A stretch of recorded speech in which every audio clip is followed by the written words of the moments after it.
একদিন হযরত জাবের রাদিয়াল্লাহু তাআলা দ্বীনের নবীকে দাওয়াত করলেন। দ্বীনের নবী দাওয়াত গ্রহণ করলেন এবং জাবের অনেক খুশি হলেন এবং তার বিবিকে বললেন, দ্বীনের নবী আমার বাড়ির দাওয়াত গ্রহণ করেছেন। তার বিবিও অনেক খুশি হলেন। তার বিবি বললেন যে আপনি গিয়ে উট দুম্বা কুরবানি করুন। জাবের রাদিয়াল্লাহু আনহু উট এবং দুম্বা এবং বকরি এগুলো কুরবানি করলেন। কুরবানি করার পরে তারা এগুলো খুব ভালোভাবে রান্না বসিয়ে দিল এবং ভালো আরো অনেক কিছু কুরমা আরো অনেক খাবার, নানা ধরনের খাবার রাসূল সাল্লাল্লাহু আলাইহি সাল্লামের জন্য তৈরি করলেন। জাবের রাদিয়াল্লাহু তাআলা আনহুর দুই ছেলে, বড় ভাই ছোট ভাইকে বলছে, আমার বাবা আজকে রাসূল সাল্লাল্লাহু আলাইহি সাল্লাম আমাদের বাড়িতে আসবেন এবং সেজন্য আমার আব্বা উট দুম্বা কুরবানি করেছেন।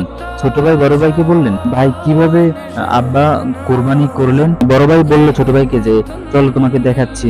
বড় ভাই ছোট ভাইকে বাড়ির পিছনে নিয়ে গেল, বলল যে এখানে আব্বা শুয়ে তারপর ছুরি চালিয়ে কুরবানি করেছে। ছোট ভাই বললেন যে কিভাবে, আমি তো আরো বুঝতে চাই ভালোভাবে, এবং বড় ভাই বুঝাতে গিয়ে ছোট ভাইকে শুইয়ে দেখাতে গিয়ে গলায় ছুরি চালানোর মাধ্যমে তাকে জবাই করে ফেলে এবং পরে এটা বুঝতে পারে যে আমার ভাইকে আমি মেরে ফেলেছি।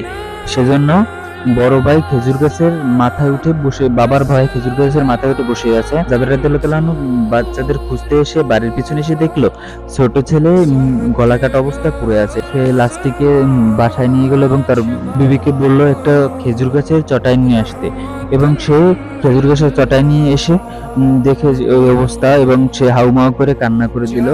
জাবেরের স্ত্রী কান্না করে দিল। অতঃপর জাবের বললে, কান্না করো না, আজকে রাসূল সাল্লাল্লাহু আলাইহি ওয়াসাল্লাম আমাদের বাড়ি দাওয়াত কবুল করেছেন, আজকে আমাদের খুশির দিন, আজকে আমাদের কান্নার দিন না।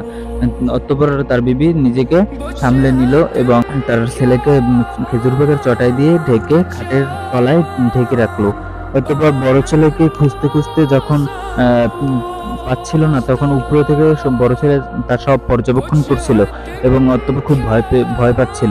পালাতে গিয়ে সে ওই খেজুর গাছ থেকে লাফ দিয়ে সেও মৃত্যুর কোলে ঢলে পড়লো এবং জাবের রাদিয়াল্লাহু তাআলা আনহু কাছে এসে দেখলো তার ছেলে, বড় ছেলেও বেঁচে নেই।